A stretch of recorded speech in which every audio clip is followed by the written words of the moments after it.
என்பதற்கு எதிர்பதமான ஒரு அர்த்தம் என்று சொன்னார். பாவம் இல்லை. அல்லேலூயா. அது யாரிடத்தில் இல்லை? ஆண்டவராகிய இயேசு கிறிஸ்துவிடத்தில் இல்லை. உங்களில் யார் என்னை குற்றப்படுத்த கூடும் என்று கேட்டவர். அல்லேலூயா. அவர் மகா பரிசுத்தமுள்ள தேவனாகவே இருக்கிறார். அவரிடத்தில் பாவம் இல்லாமையால் அன்பு மிகவும் பெரியா இருக்கிறது. அல்லேலூயா. அந்த அன்புதான் சகல பாவங்களையும் மூடுகிறதாக காணப்படுகிறது. அல்லேலூயா. அன்பில் நான் ஒன்றுமே இல்லை. கிறிஸ்துவ வாழ்க்கையிலே அன்பு இல்லைனால் தன்னைத்தான் நேசிப்பது போல, அதாவது தன்னில் தானே அன்பு கூறுகிறது போல பிறரிடத்திலும் நீ அன்பு கூறுவாயாக என்பதை ராஜரீக கட்டளையாக ஆண்டவர் கொடுத்திருக்கிறார். அல்லேலூயா. அந்த அன்பை நாம் அவரிடத்திலிருந்து பெற்றுக்கொள்ள வேண்டும். எப்படி?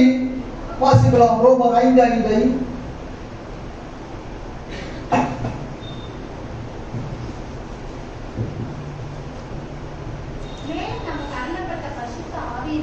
மேலும் நமக்கு அருளப்பட்ட பரிசுத்த ஆவியினாலே தேவ அன்பு நம்முடைய இருதயத்திலே ஊற்றப்பட்டிருக்கிறதா. அல்லேலூயா. நன்றாக கவனியுங்கள். கொடுக்கப்பட்டிருக்கிறது என்று சொல்லவில்லை, ஊற்றப்பட்டிருக்கிறதா. அல்லேலூயா. வாசிக்கல. மேலும் நமக்கு அருளப்பட்ட பரிசுத்த ஆவியினாலே தேவ அன்பு நம்முடைய இருதயங்களிலே ஊற்றப்பட்டிருக்கிறபடியால் அந்த நம்பிக்கை நம்மை வெட்கப்படுத்தாது. அல்லேலூயா. அந்த நம்பிக்கை நம்மை வெட்கப்படுத்தாதா. அல்லேலூயா. அல்லேலூயா. அந்த அன்புதாக நம்மை பிரகாசிக்க செய்கிறதா இருக்கிறது. அல்லேலூயா. அந்த அன்புதான் நம்மை வெளிச்சம் கொடுப்பவர்களாக மாற்றுகிறது. அல்லேலூயா. ஒரு நம்ம கிட்ட அன்பு இருக்குது அப்படின்னு நம்ம சொல்லிட்டு ஒருவரை மன்னிக்காமல் நாம் போனோம்னா அன்புக்கு அர்த்தமே இல்லை. அன்பு அது சகல பாவங்களையும் மூடுமா. அன்பு சினம் கொள்ளாதா. அல்லேலூயா. அப்படி நான் சினம் கொடுக்கிற போது நாம் என்ன செய்கிறோம்? நியாயப்பிரமாணத்தை மீறுகிறோம். அல்லேலூயா. அல்லேலூயா. வாசிக்கலாம். 1 யோவான் 3:4 சற்று வாசிக்கலாம்.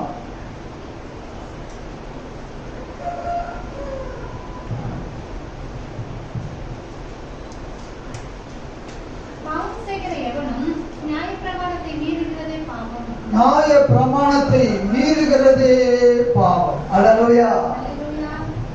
நாம பாவம் செய்கிற போது நியாய பிரமாணத்தை மீறுகிறவர்களாக காணப்படுகிறோம். அல்லேலூயா.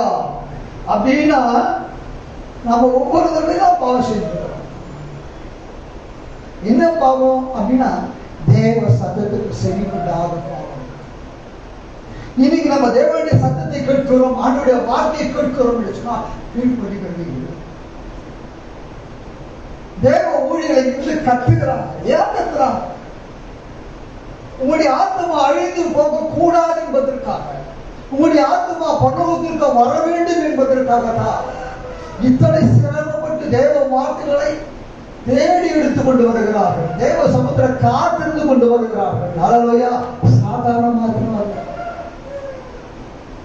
நீங்க ஒரு வசந்த ஒரு அதிகாரத்தை பற்றி பாருங்க. அந்த அதிகாரத்தை எத்தனை வார்த்தைகள் உங்களுக்கு எதிர்த்து கொள்ளுகிறது, எத்தனை வார்த்தை நீங்க கையாள முடியும். கர்த்தருக்குள் அன்பானவர்களே, தேவ சத்தத்துக்கு நீங்க செவி கொடுக்கிற பொழுது அந்த மகிமை என்கிற வெளிச்சம் உங்களை ஆட்கொள்ளும். அல்லேலூயா. தேவனுடைய சத்தத்துக்கு செவிக்காளாமல் போனதுனால்தான் ஆதாமும் ஏவாளும் என்ன செய்தார்கள்? அந்த மகிமையை இழந்து போனார். நான் சிந்தித்து பார்த்தேன், என்னடா மகிமைன்னு சொல்றாரு, வெளிச்சம் சொல்றாரு. எப்படி? அவரே ஒளியா இருக்கிறார். அந்த ஒளியினுடைய வெளிச்சம் தான் அவர்களை பிரகாசிக்க செய்தது. அந்த வெளிச்சம் தான் தன்னுடைய மகிமையாக அவர்கள் காணப்பட்டது. அவர்கள் பாவம் செய்த போது கர்த்தருடைய வார்த்தையை மீறி நடந்த பொழுது அந்த மகிமை, அதாவது அந்த வெளிச்சம் அவருக்கு நீங்கின பொழுது இருள் அவரை ஆட்கொள்ளும். ஹல்லேலூயா. அந்த இருள் அவர் ஆட்கொண்ட போது என்ன நடந்தது என்று சொன்னால், அவர்கள் தான் நிர்வாணிகள் என்பதை அறிந்து தேவ சத்தத்திற்கு பயந்து போய் ஒளிந்து கொண்டார்கள். ஹல்லேலூயா. அதுவரைக்கும் அவர்கள் ஒளியவில்லை. ஏன்? தேவனோடு நடந்தார்கள். தேவனோடு பேசிட்டு இருப்பார். குளிர்ச்சியான வேலைகள் அவர்கிட்ட வரும். அவளோடு இடைப்பட்டுக் கொண்டிருப்பார். நான் நேற்று சென்ற வார்த்தையும் பார்த்தோம். மோசே தேவனோடு இடைப்பட்டுக் கொண்டிருந்தார். எப்படி தேவன் பேச பேச பேச அவர் கேட்டுட்டே எழுதிட்டே இருந்தார். அந்த பிரசன்னம், அந்த மகிமை அவரை மூடிற்றார். அந்த முகத்தை ஒருவரும் பார்க்க கூடாதபடி இருந்தது என்று நாம் பார்க்கிறோம். அல்லேலூயா. இங்கே வாசிக்கிறாங்க, பாவம் செய்கிறவன் நியாயப்பிரமாணத்தை மீறுகிறான். பாவம் செய்கிறவன் எவனும் நியாயப்பிரமாணத்தை மீறுகிறான். நியாயப்பிரமாணத்தை மீறுகிறதே பாவம். நியாயப்பிரமாணத்தை மீறுகிறதே பாவம். ரோமர் 13ஆம் அதிகாரம் 8 வசனத்தை வாசிக்கலாம்.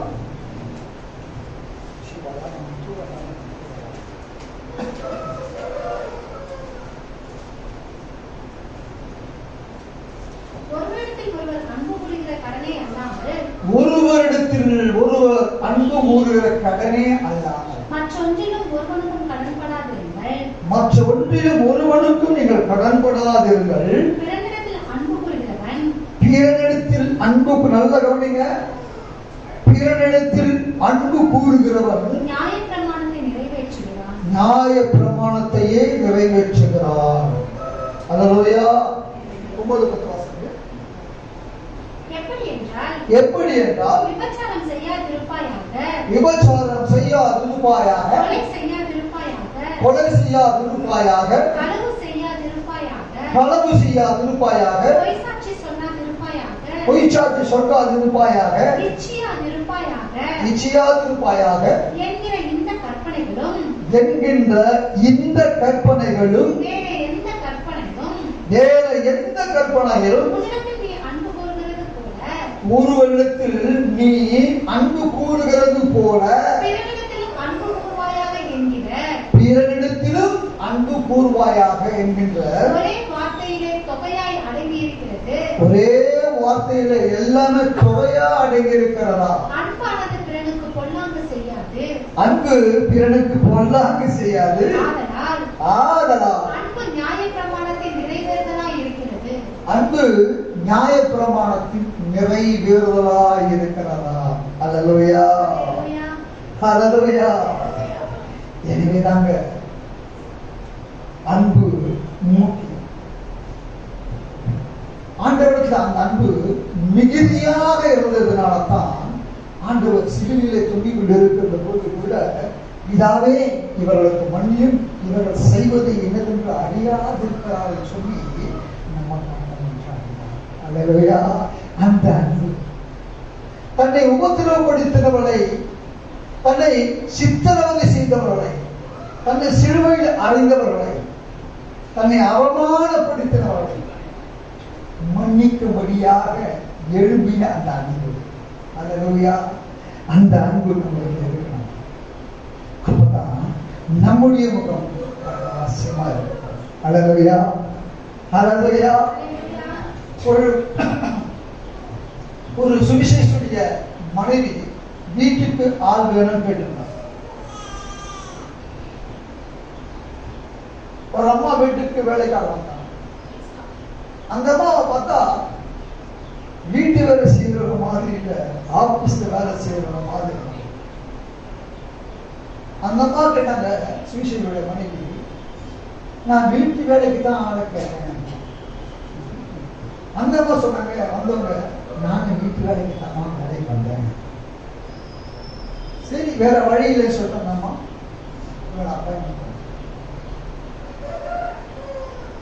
அந்த அம்மா வீட்டு வேலையை செஞ்சிருந்தாங்க. ஓய்வு நாள் ஆராதனை கூட்டங்களிலே கலந்து கொண்டார்கள். அங்கே இருந்தவர்களுக்கு பாடங்களை சொல்லிக் கொடுத்திருந்தாங்க. எப்படி படிக்கிறதுன்னு சொல்லி அவங்களுக்கு எல்லாம் சொல்லிக் கொடுத்தாங்க. ஒரு நாள் அந்த அம்மா ஓய்வு அறையில் இருக்கிற பொழுது அந்த சுவிசேஷனுடைய மனைவி உள்ளே நுழைஞ்சாங்க. உடனே இந்த அம்மா எதையோ ஒன்று மறைச்சாங்க. அந்த அம்மா பார்த்தாங்க, ஆனா எதுவும் கிடையாது.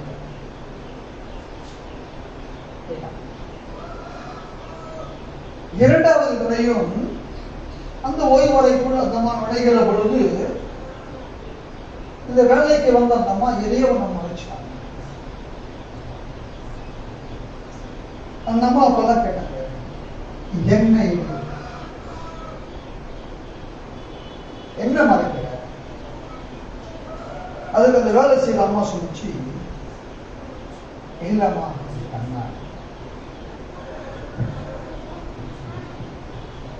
கண்ணாடி அப்படின்னு சொல்லிட்டு இன்னொரு வார்த்தையை சொன்னது, என் முகம் இப்போது எப்படி இருக்கிறது? என் வீட்டுக்காரர் சொன்னார்மா, நீ கிறிஸ்துவ சபைக்கு போ, கிறிஸ்துவ ஆராதனை கூட்டத்தில் கலந்து கொடு, அப்பதான் நீ சீர்படும். ஒவ்வொரு கணவர் சொல்லியிருக்கிறார். அப்பதான் அந்த அம்மா எப்படி இருந்திருப்பாங்க நான் ஒரு கண சிந்தித்து பார்த்தேன். ஏன்னா உள்ள வரும்போது படித்த கோலத்திற்கு அந்த அந்த கம்பீரத்தோடு உள்ள வந்தாங்கன்னு நம்ம பார்க்கணும். அப்படின்னு அந்த அம்மா எப்படி இருந்திருக்காங்க? ஒரு ஒரு ஆணவம் நான் படித்தேன். யாருக்கும் அந்த அம்மா இது பண்ண மாட்டாங்க, கீழ்ப்படிய மாட்டாங்க. சொந்த புருஷனே நீ போய் அங்க போய் கத்துட்டு வா அப்படின்னு. அதுதான் நாங்கள் ஒவ்வொரு தடவையா கண்ணாடி எடுத்து பார்க்கிறோம். அல்லேலூயா. புறஜாதியானுக்கு தெரிகிறது, புறஜாதியானுக்கு தெரிகிறது என்னவென்று சொன்னால், தேவனுடைய சபைக்கு செல்லுகிற போது அவர்களுடைய முகம் பிரகாசிக்கும், அவர்கள் சாயல் மாறும், அவருடைய குணங்கள் மாறும் என்று. ஆனால் திருச்சபைக்குள்ளே இருக்கிற நமக்கு அது தெரியவில்லை. அல்லேலூயா. புறஜாதியா சொல்லி அனுப்புறான் தன்னுடைய மனைவிய, நீ அங்க போனதான் உருப்படுவ, உன்னுடைய கோபங்கள் மாறும், உன்னுடைய குணங்கள் மாறும், உன்னுடைய பார்வை மாறும், உன்னுடைய சிந்தனை மாறும், உன்னுடைய பேச்சுகள் மாறும். அல்லேலூயா.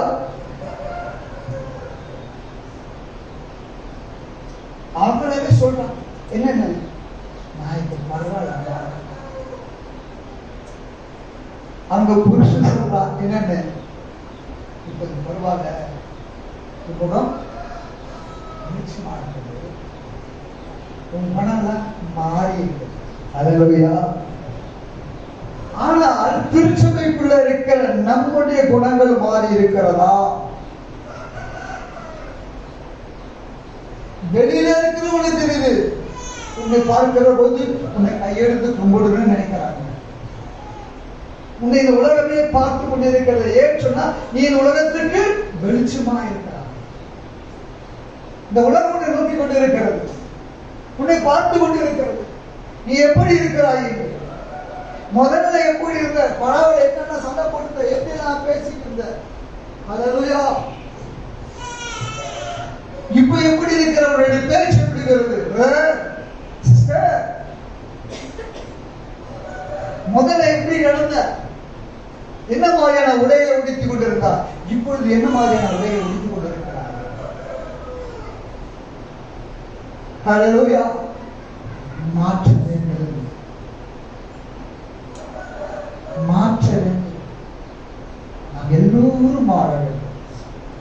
அல்லேலூயா. அந்த மாற்றம் எப்படி ஒரு தேவனோடு உறவாடுகிற பொழுது வரும்? தேவனோடு உறவாடுகிற பொழுது அந்த வெளிச்சம் நம்முடைய முகத்தை மாற்றும். தேவனோடு நீ பேசிக்கொண்டே இருக்க வேண்டும். அப்போது இந்த முகம் சாயல் மாறும். தேவனோடு கை கோர்த்து நடக்க வேண்டும். அல்லேலூயா. ஏனப்ப தேவனோடு நடந்தான். அவன் தேவனோடு நடந்ததினால் எடுத்துக்கொண்டான். அல்லேலூயா, அல்லேலூயா. தானியேல் 2:22 சற்று வாசிக்கலாம்.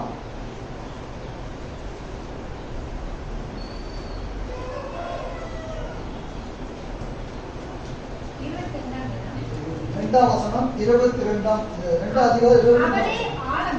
அல்லேலூயா. அவரே ஆழம். ஆதியாகமத்தில் நாம் பார்க்கிற பொழுது 2வது வசனம் சொல்லுகிறது, ஆழத்தின் மேல் இருள் இருந்தது, தேவ ஆவியானவர் அசைவாடி கொண்டிருந்தார்.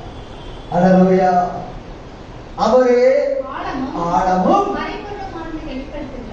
மறைபொருளுமானதை வெளிப்படுத்துகிற ஒரு இடத்த காணப்படுகிற எல்லா காரியங்களையும் அவரை வெளிப்படுத்த காண்பித்த வல்லமை உள்ளவராக.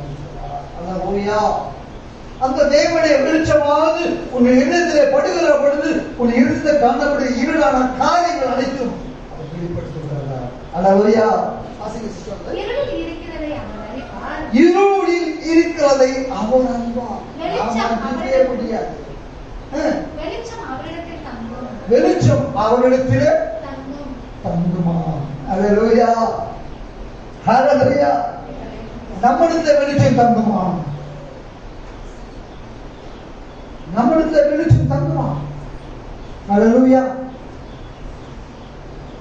வெளிச்சம் நம்மிடத்தில் தங்கும் என்று சொன்னார். முகம் பிரகாசமாக மோசையின் முகத்தை போல ஒருவரும் காணக்கூடாத வெளி. அல்லேலூயா. வெளிச்சம் தங்கும். ஆண்டவர் நம்மிடத்தில் தங்குவார் என்று சொன்னால் வெளிச்சமும் நம்மிடத்தில் தங்கும்.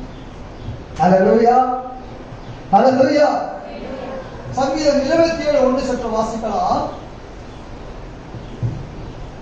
தாவீது சொல்றார், கர்த்தர் என் வெளிச்சமும் என் இரட்சிப்புமானவர், யாருக்கு பயப்படுவேன்? அல்லேலூயா. கர்த்தரின் வெளிச்சம், கர்த்தர் என் மீட்பு, என்னை மீட்கிறவர். ஆகையால நான் யாருக்கு பயப்படுவேன்? கர்த்தர் என் ஜீவனின் பலனானவர். அல்லேலூயா. கர்த்தர் என் ஜீவனின் பலனானவர். யாருக்கு நான் அஞ்சுவேன்? அல்லேலூயா. எனவேதான் சொல்கிறார், மரண இருளில் பள்ளத்தாக்கி நடந்தாலும் தேவரீர் நீ என்னோடு கூட இருக்கிறீர். அல்லேலூயா. மரணத்துக்கு நான் பயப்படுவேன். மரண இருளில் பள்ளத்தாக்கிலே நடந்தாலும் எல்லாத்துக்கும் பயப்படுவேன். தேவரீர் நீ என்னோடு கூட இருக்கிறீர். அல்லேலூயா. எனவேதான் தாவீது தெளிவா சொல்றாங்க, கர்த்தரின் வெளிச்சம், அவனை ரட்சிக்குமா இருக்கிறார். யாருக்கு நான் பயப்படணும்? கர்த்தர் என் ஜீவனின் பலனானவர், யாருக்கு நான் அஞ்சுவேன்? மீகா 8ஆம் அதிகாரம் 7ஆம் அதிகாரம் 8ஆம் வசனத்தை வாசிக்கலாம்.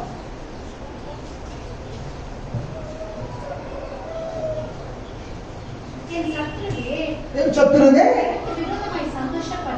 அல்லேலூயா. என் சத்துருவே, எனக்கு விரோதமாக நீ சந்தோஷப்படாத. அல்லேலூயா. நீதிமான் 7 தடவை விழுந்தால் அவன் எழுந்திருப்பான். அல்லேலூயா. நான் விழுந்தாலும் எழுந்திருப்பேன். நான் இருளிலே உட்கார்ந்தால் ஹல்லேலூயா, ஹல்லேலூயா. சத்தம் வரவே இல்லை. உற்சாகமா யார்கிட்ட போடுறது? உற்சாகமா சொல்லுங்க. ஹல்லேலூயா, ஆமென். Thank you Jesus. வாசிங்க சிஸ்டர். என் சத்துருவே, எனக்கு விரோதமாய் சந்தோஷப்படாத. தாவீது விழுந்துட்டா, பத்சேபாவுக்கு தாவீது விழுந்துட்டா என்று நீ சந்தோஷப்படாதே. நான் விழுந்தாலும் எழுந்திருப்பேன். தாவீது பத்சேபாவை தப்பு பண்ணிட்டாரு. கர்த்தர் அவருக்கு உணர்த்தினாரு, தேவனிடத்துல மன்னிப்பு கேட்டாரு. ஆனா அதுக்கப்புறம் திரும்பவும் அந்த பாவத்தை சொல்லி. அல்லேலூயா. திரும்பவும் அந்த பாவத்தை செய்யவில்லை. சாகரத்துக்கு முன்னாடி ரொம்ப பலவீனமாக காணப்பட்டவர், சரீரத்துக்கு சூடாக்கணும் என்று சொல்லிட்டு ஒரு இளம்பெண்ணரை திருமணம் செய்து வைத்தார்களாம். அப்பொழுது கூட அவர் தொடரவில்லை. அல்லேலூயா. ஏன்னா நீதிமான் விழுந்தாலும் அல்லேலூயா அவன் ஏற்ற திருப்பி பக்கத்துல திரும்பி கூட பார்க்க மாட்டான். தன் பாவத்தை அறிக்கை செய்தவன் விட்டு விடுவான். அல்லேலூயா.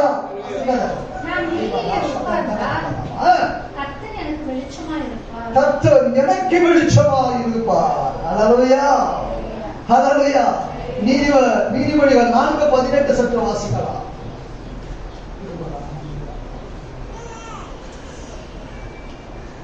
நீதிமானுடைய பாதை நடு பகல் வரைக்கும் அதிகமாய் பிரகாசிக்கிற சூரிய பிரகாசம் போல் இருக்கும். ஹல்லேலூயா. நீதிமானுடைய பாதை எப்படி இருக்குமா? நடு பகல் வரைக்கும். நடு பகல்ல எப்படி சூரியன் பிரகாசமா இருக்கும். உச்சி, அதாவது வெயில் வந்து உச்சங்கள்ல போட்டுன்னு சொல்லுவாங்க. அந்த மாதிரி நீதிமானுடைய வெளிச்சம் பிரகாசிக்கமா இருக்கும். அவனுடைய நடைகளில் ஒன்றும் பிசகுவதில்லை. உத்தமனுக்கு கர்த்தர் துணை நிற்கிறார். அதனால்தான் இங்க தாவீது சொன்னார், என்ன சொன்னாரு? சத்துருவே நீ சந்தோஷப்படாத, நான் விழுந்துட்டேன், நான் ஏறிடுவேன். ஹல்லேலூயா. ஹல்லேலூயா. உத்தமன் தன்னுடைய பாதையை அவன் பத்திரமா நடக்கிறான். ஆனால் அவர்கள் தவறி போவதில்லை. ஹல்லேலூயா. வாசிங்க. நீதிமான்களுடைய பாதை நடுப்பகல் வரைக்கும் அதிகமாய் பிரகாசிக்கிற, நடுப்பகல் வரைக்கும் அதிகமாய் பிரகாசிக்கிற சூரியனுடைய பிரகாசம் போல இருக்குமா? அது உள்ளவையா? அதை ஒருவரால் மறைக்க முடியாது. சூரியனுடைய பிரகாசத்தை யாரால் மறைக்க முடியுமா? நம்முடைய கரங்களால் மறைக்க முடியுமா? மறைக்க முடியாது. அது போல நீதிமானுடைய பாதை. அல்லேலூயா. கர்த்தர் நீதிமான்களை அவ்வாறாக வைத்திருக்கிறார். அல்லேலூயா. அல்லேலூயா. ஏசாயா 58 அதிகாரம் 10 வசனத்தை சற்று வாசிக்கலாம்.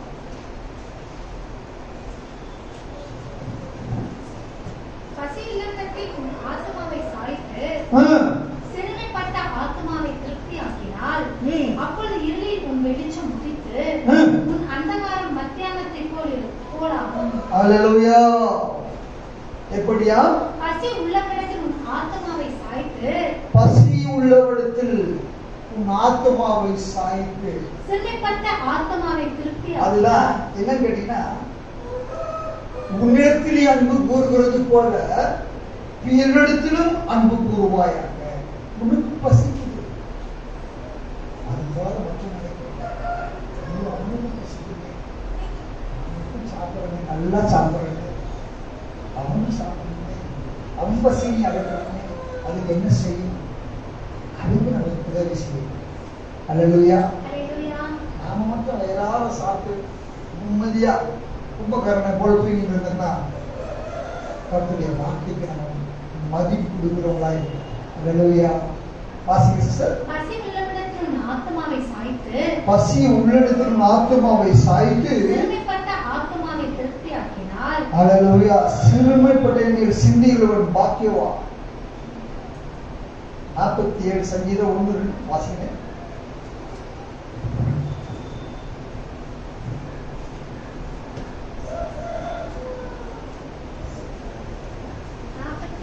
எழுதுனா சோத்திரம் 144 சோத்திரம் சோத்திரம் சோத்திரம். சிறுமைப்பட்ட சிந்தி உள்ள பாக்கியவான்.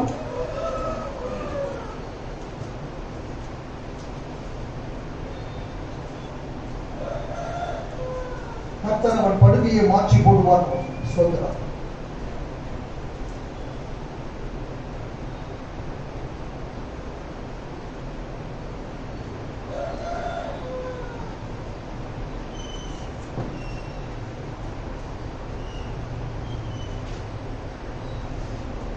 சோத்திரம் சோத்திரம் சோத்திரம். வசனம் சொல்லுங்க. 41 வாசிங்க.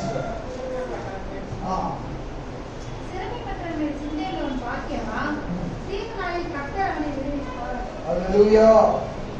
அவன் படுக்கையே மாற்றி போடுவான். அல்லேலூயா. ஆசிரியர் 1 வசனம்.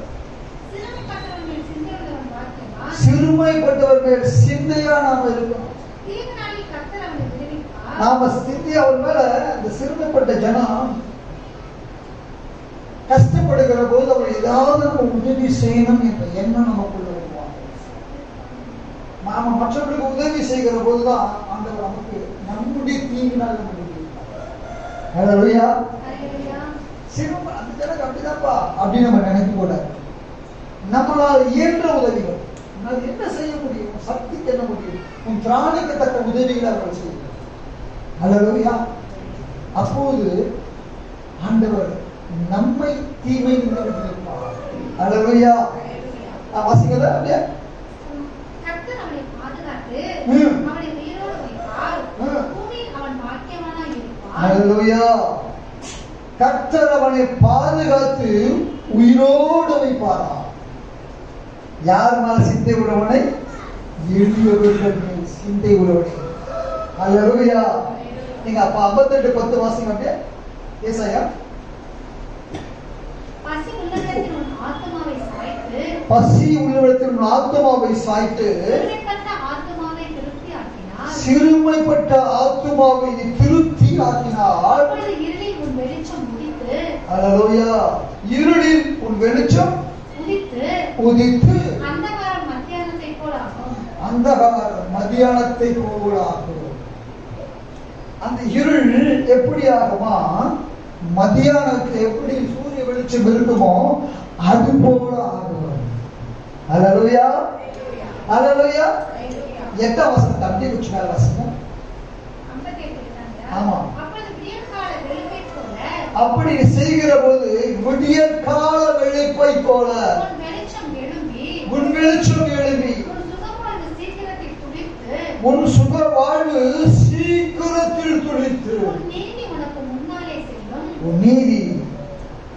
முன்னாலே செல்லும். கர்த்தருடைய மகிமை உன்னை பின்னாலே காக்கும்.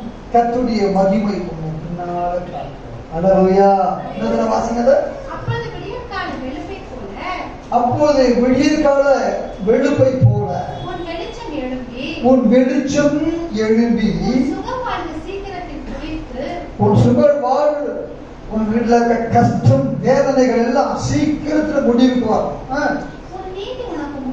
உன் நீதி உனக்கு முன்னாலே சொல்லும். கர்த்தருடைய மகிமை உன்னை பின்னாலே காக்கும். கர்த்தருடைய மகிமை அதாவது வெளிச்சம் பின்னாலே காக்கும். அல்லேலூயா. கர்த்தருடைய வேதம் என்ன சொல்லுகிறதுனா, உன் தேவன் உனக்கு முன்பாக சொல்கிறார். கர்த்தர் உனக்கு முன்பாக சொல்கிறார்.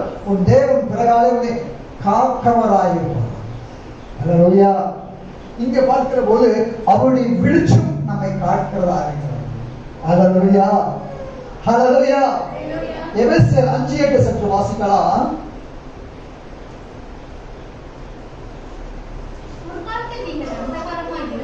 அல்லேலூயா.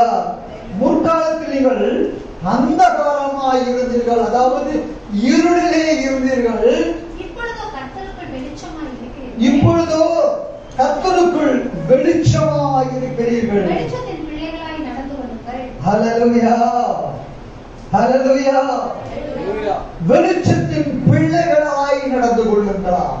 அல்லேலூயா. வெளிச்சத்தின் பிள்ளைகள் எப்படி நடந்து கொள்வார்களாம்? போன வாரத்தில் அந்த தியானிப்போம்.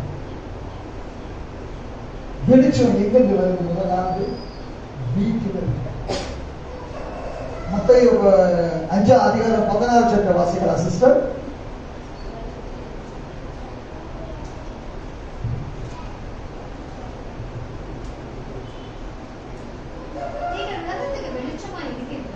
நீங்கள் உலகத்திற்கு வெளிச்சமா இருக்கிறீர்கள். அதில் சிஸ்டர் 16 விளக்கை கொளுத்தி மறைக்காலால் நீ மூடி வைக்காமல், மூடி வச்சுனா வெளிச்சம் கிடையாது. விளக்கு தண்ணி மேல வைப்பார்கள், அது வீட்டிலுள்ள யாருக்கும் அது வெளிச்சம் கொடுக்குமா? அல்லேலூயா. அல்லேலூயா. அந்த ஒளி, அது ஜீவ ஒளி. அந்த ஒளி நாம பின்பற்றுகிறதா ஒளி. அந்த ஒளியை நாம் பின்பற்றி கொண்டு சொன்னால் வெளிச்சம் முதலாவது நம்ம குடும்பத்திலே காணலாம். அந்த வெளிச்சம் அங்கிருந்து எங்க வருகிறது? சபைக்குள்ளாக கடந்து வருகிறது. சபைக்குள்ளாக வருகிற போது நீங்கள் வெளிச்சத்தின் மேல் வெளிச்சம் காண்கிறீர்கள். சபைக்குள்ள வரும்போது இன்னும் சார்ஜ் போடுறோம். உங்களுக்கு அந்த வெளிச்சம் இல்ல, இன்னும் சார்ஜ் டபுள் சார்ஜ் ஆகிறீங்க. அதுக்கப்புறம் என்ன நடக்கிறது சொன்னால் நீங்கள் வெளியே செல்கிறீர்கள். உலகத்துக்கு நீங்கள் வெளிச்சமாக இருக்கிறீர்கள். அல்லேலூயா, அல்லேலூயா. இதுதாங்க வெளிச்சத்தினுடைய காரியம். அல்லேலூயா. 1 தெசலோனிக்கர் 5:5 சற்று வாசிக்கலாம்.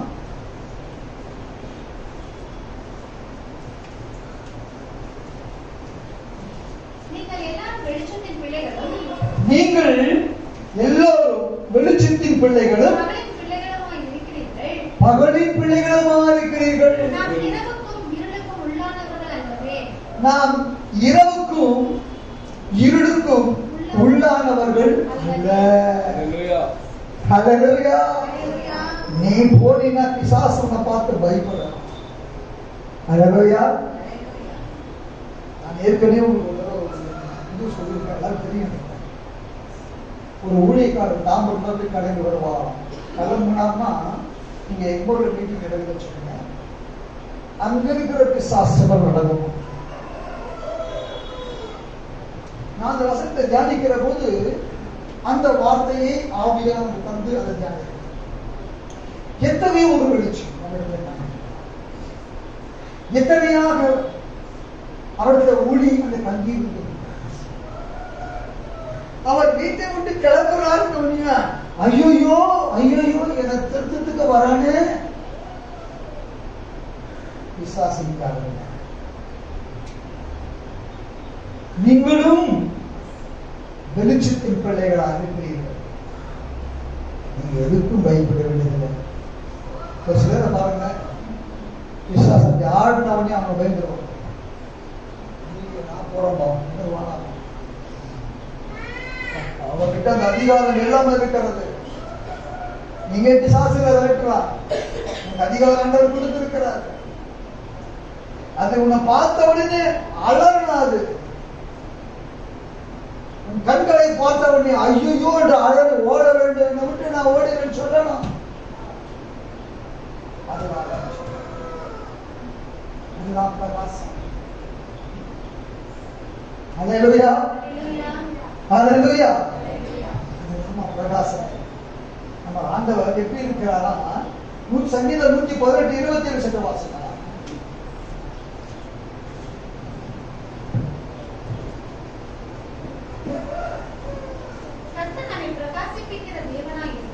ஹல்லேலூயா, ஹல்லேலூயா, ஹல்லேலூயா. கர்த்தர் நம்மை பிரகாசிப்பிக்கிற தேவனாக இருக்கிறார்.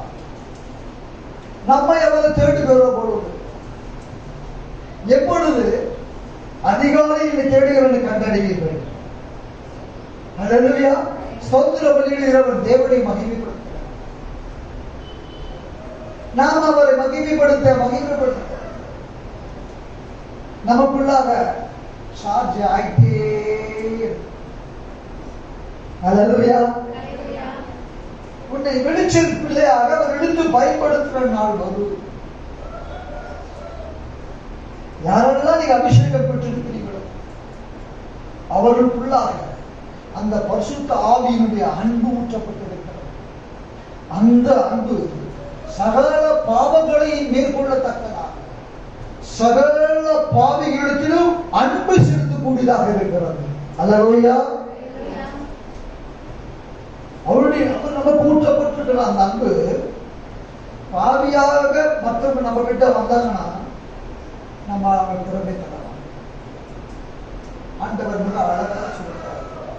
என்னவென்று, என்னிடத்தில் வருகிறவரை நான் ஒரு காலம் புறமே இல்லை.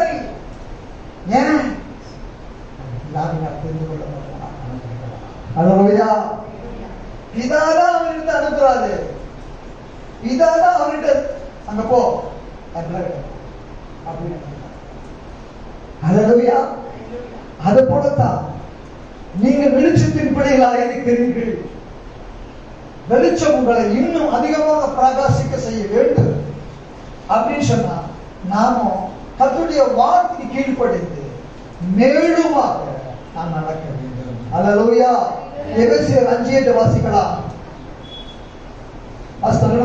நீங்கள் அந்தகாரமாய் இருந்தீர்கள், இப்பொழுது கர்த்தருக்குள் வெளிச்சமாய் இருக்கிறீர்கள். 13-14 வாசிக்கலாம். அவைகளெல்லாம் கடிந்துகொள்ளப்பட்டு வெளிச்சத்தினால் வெளியரங்கமாகும். அந்த காலத்தின் கிரிகள் எல்லாம் கடிந்து கொள்ளப்பட்டு வெளிச்சத்தினாலே வெளியரங்கமாகும். வெளிச்சத்தினாலே வெளியரங்கமாகுமா? வெளியரங்கமாகுகிறது இல்லையா? அந்த வெளிச்சம் உள்ளத்துக்குள்ள வருகிற பொழுது அந்த காலத்தின் இருள் எப்படிப்பட்டது என்று அந்த வெளிச்சம் பாவம் செய்கிற ஆத்மா விசுவாசம், பாவத்தின் சம்பளம் அதுதான். நம்ம பாவத்தை விட்டுட்டு ஒளியிடத்துக்கு வெளிச்சத்திடத்துக்கு திரும்புகிற பொழுதுதான் அசிங்கர் அவைகளெல்லாம் கடிந்து கொள்ளப்பட்டு வெளிச்சத்தினாலே வெளியரங்கமாகும். வெளிச்சத்தினாலே வெளியரங்கமாகும். வெளியரங்கமாகுகிறதெல்லாம் வெளிச்சமாய் இருக்கிறது. வெளியரங்கமாகிறது எல்லாமே வெளிச்சமா இருக்கிறதா? அல்லேலூயா. அல்லேலூயா. 1 தெசலோனிக்கர் 5:8 வரைக்கும் வாசிக்கலாம் சிஸ்டர். 5:1 இல்ல 5ஆம் அதிகாரம் 5ஆம் வசனத்திலிருந்து 8ஆம் வசனம்.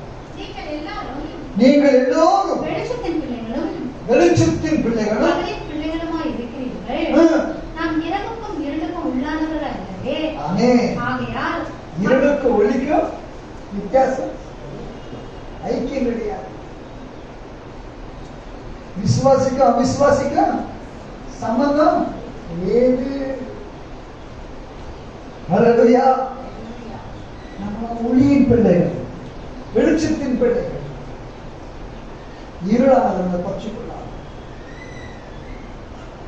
நம்ம கிட்ட இருக்கிற ஒளி ஜீவ ஒளி. அது நித்தியமான ஒளியாக நித்தியான ஏக சக்கராதிபதிக்கு செல்லுகிற வரைக்கும் அது நம்மை பிரகாசிக்க செய்கிற ஒளியாக காணப்படுகிறது. அல்லேலூயா.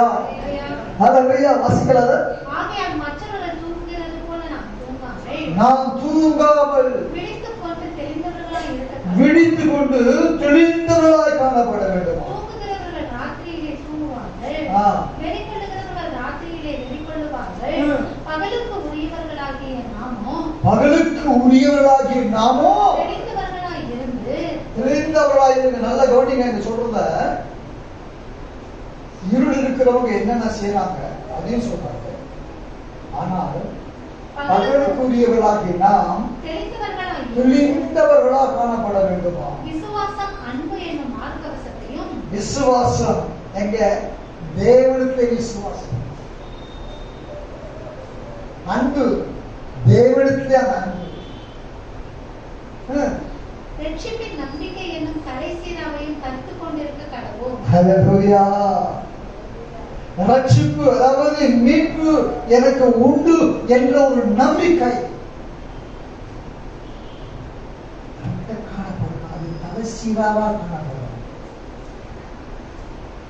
அந்த நம்பிக்கை நமக்கு இருந்துச்சுன்னா அது பாவம் ஏற்படாது, இருள் உங்ககிட்ட வராது. ஏன்னா நீ வெளிச்சத்தின் பிள்ளையா காணப்படுகிறார். வாசிங்கள்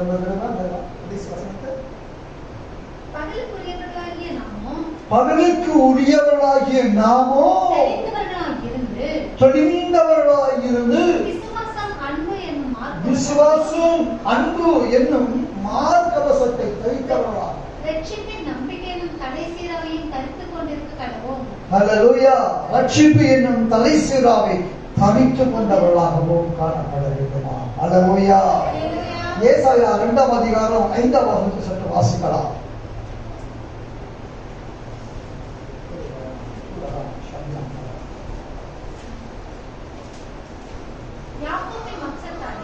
யாக்கோபின் வம்சத்தாரே கர்த்தரின் வெளிச்சத்திலே நடப்போம் வாருங்கள். ஹல்லேலூயா. ஹல்லேலூயா. ஆபிரகாம், ஈசாக்கு, யாக்கோபு என்ற முற்பிதாக்கள் நமக்கு உண்டு. அந்த முற்பிதாக்களில் ஒருவர் நாமம் தான் யாக்கோபு. அந்த வம்சம் தான் நம்மை சேர்ந்ததாக காணப்படுகிறது. ஹல்லேலூயா. நாம் எல்லோரும் யாக்கோபின் வம்சத்தார்.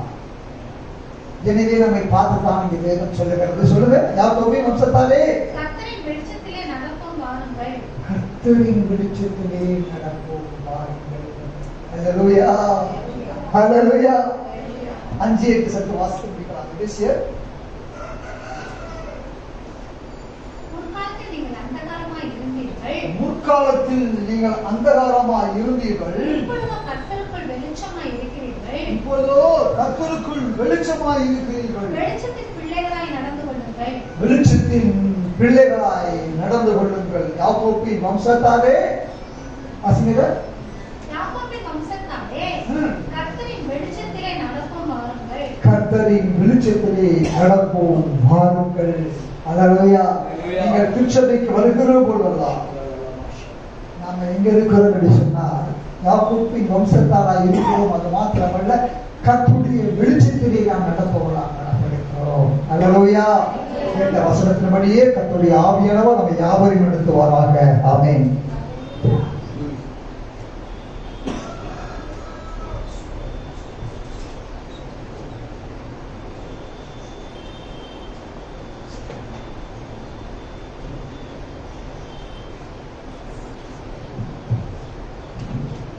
நாம் யாரும் முழங்க